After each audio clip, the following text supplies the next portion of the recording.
भइली अइनी ससुरार बड़ी मोहला गता वही जा तड़पत होई है यार तड़पत होई है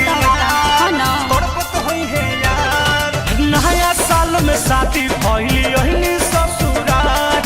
बड़ी मोहला गता वही जा तड़पत होई है यार तड़पत होई है यार। सब कुछ देनी पर साल में हर नियत सब कुछ देनी हर साल में हर नियत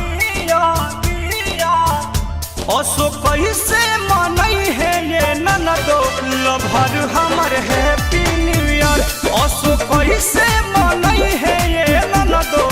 जानू हमर हैप्पी न्यू ईयर। जाए तो का करबू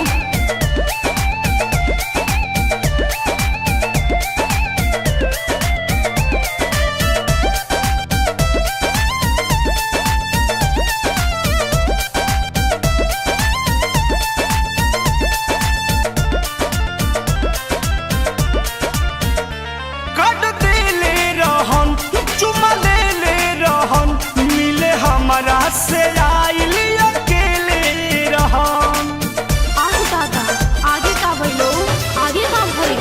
कट देले रहन चुमा लेले रहन मिले हमारा से आइल अकेले रहम कहो हेतवा में लागो रहे सरसों पियर पियर हेतवा में लागो रहे सरसों पियर पियर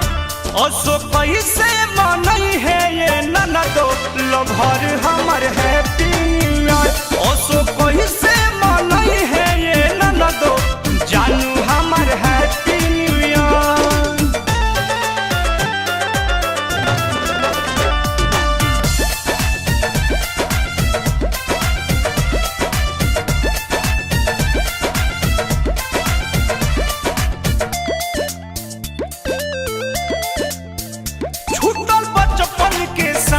खाना होई है ना खाक